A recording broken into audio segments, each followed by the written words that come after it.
Au Bénin, comme dans de nombreux pays africains, le délestage électrique est une pratique récurrente qui rend parfois la vie quotidienne difficile.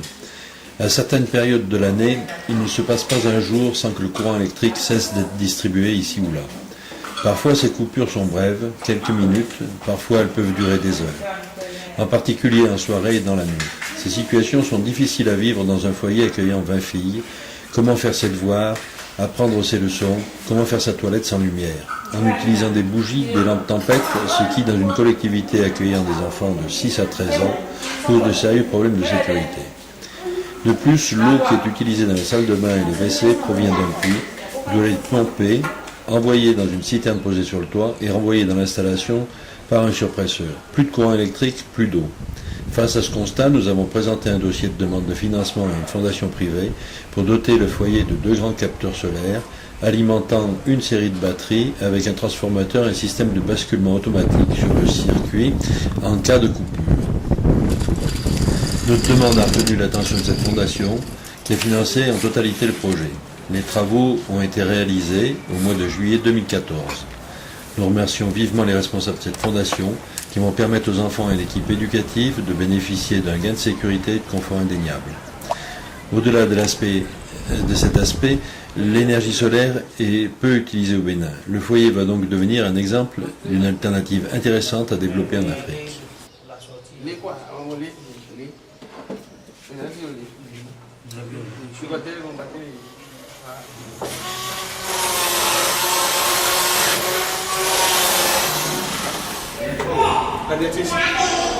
Vous venez ici, je vais vous montrer un peu comment l'énergie solaire fonctionne.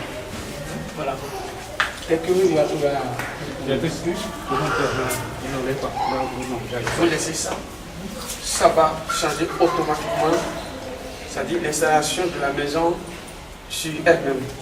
C'est-à-dire ça fait automatique quoi.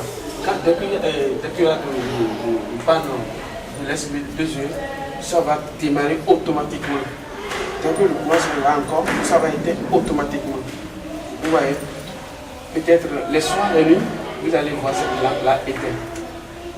Vous voyez, éteinte. Dans la journée, les 2 ou les 3. Mais la nuit, là, c'est les 2 seules qui vont s'allumer. Les 2, celle-ci et celle qui est en bas ici. Vous voyez ce tableau-là. Juste, ça vous montre l'autonomie qui reste. Vous allez constater qu'ils ont dit 100% ici, 75% ici, 25% ici et 5% ici. Les traits que vous voyez là, c'est les traits qui montrent. Ça dit le niveau de votre autonomie. Si vous voulez faire 6 heures par exemple, 6 heures d'autonomie, vous allez diviser le tableau là en 6 parties. Si vous faites 2 heures, les 2 traits vont s'enlever. Si vous faites encore 2 heures, 2 autres traits vont s'enlever. 100 000 francs, 60 000 francs, peut-être comme d'habitude. À partir de cet instant-ci, si vous pouvez vraiment faire 3 mois avec nous, notre système là, vous allez constater que les factures qui viennent souvent qui des montants un peu élevés, voilà, ça va commencer par baisser. Vous allez vous retrouver peut-être à 15 000 francs à la place de 60 000. Vous voyez, vous allez peut-être vous retrouver à 25 000 francs à la place de 80 000 ou de 70 000 francs. Juste ça diminue automatiquement la consommation. Mais vous allez constater. Mais à partir de 3 mois après, parce que vous avez déjà des factures derrière vous. Vous voyez des factures de juin, de juillet, de mai, voilà. Vous voyez. Donc, si vous faites peut-être 3 mois avec ça là, vous allez constater vous-même que la facture, ça doit nécessairement changer automatiquement.